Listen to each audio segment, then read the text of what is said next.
Saudara-saudara yang dikasihi Tuhan Yesus Kristus, bacaan kita pada saat ini terambil di dalam Injil Matius 19 ayat 16 sampai 22, di mana tema untuk renungan kita saat ini adalah tentang melepas keterikatan, mempererat keintiman.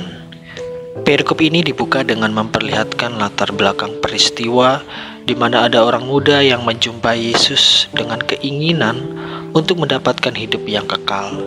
Orang muda tersebut tampak begitu bersemangat untuk melakukan kebaikan demi kebaikan agar menjadi sempurna, hingga orang muda tersebut berada pada suatu pertanyaan yang diajukan kepada Yesus, yaitu, "Semuanya telah kuturuti, apalagi yang masih kurang?" Ayat yang ke-20. Dari pertanyaan tersebut, selain menuruti hukum Taurat, orang muda ini sepertinya ingin melakukan sesuatu yang lebih dari apa yang telah dilakukan sebelumnya. Dengan kata lain, ada rasa semangat dari orang muda tersebut untuk benar-benar melakukan hal yang sungguh luar biasa dalam hidupnya, sehingga ia bisa memperoleh hidup yang kekal. Akan tetapi di sini kita juga bisa melihat bagaimana jawaban Yesus kepada orang muda yang sangat menggebu-gebu pada saat itu untuk mendapatkan hidup yang kekal, yaitu dengan melepas keterikatan. Lalu keterikatan apa yang dimaksud oleh Yesus? Ya, melepas keterikatan terhadap kekayaan. Dari penampilan orang muda yang tampaknya begitu mewah, Yesus tahu bahwa orang muda tersebut sangatlah kaya, sehingga Yesus memberikan suatu jawaban yang tampaknya ingin melihat seberapa seriuskah orang muda itu untuk memperoleh hidup yang kekal.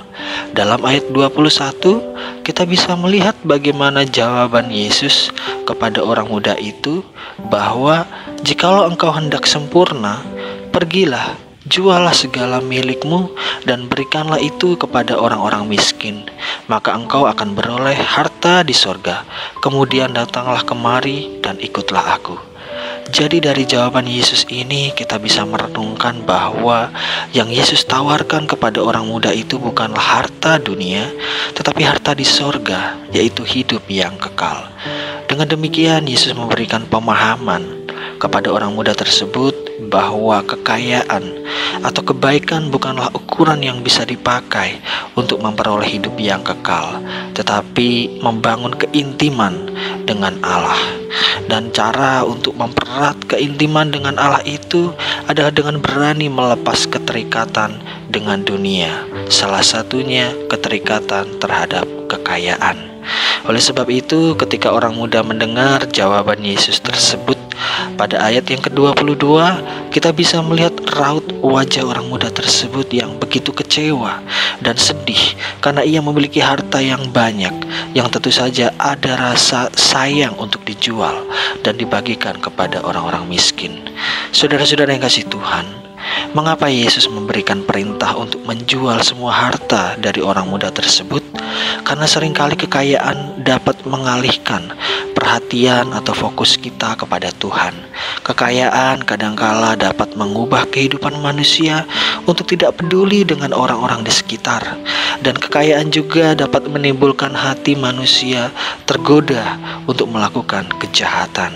Oleh sebab itu, perkataan Yesus untuk menjual segala milik harta dari orang muda tersebut sesungguhnya ingin menyadarkan kepada kita bahwa kita harus berani melepas keterikatan terhadap kekayaan, sehingga tujuan kehidupan kita sungguh-sungguh tertuju kepada Tuhan.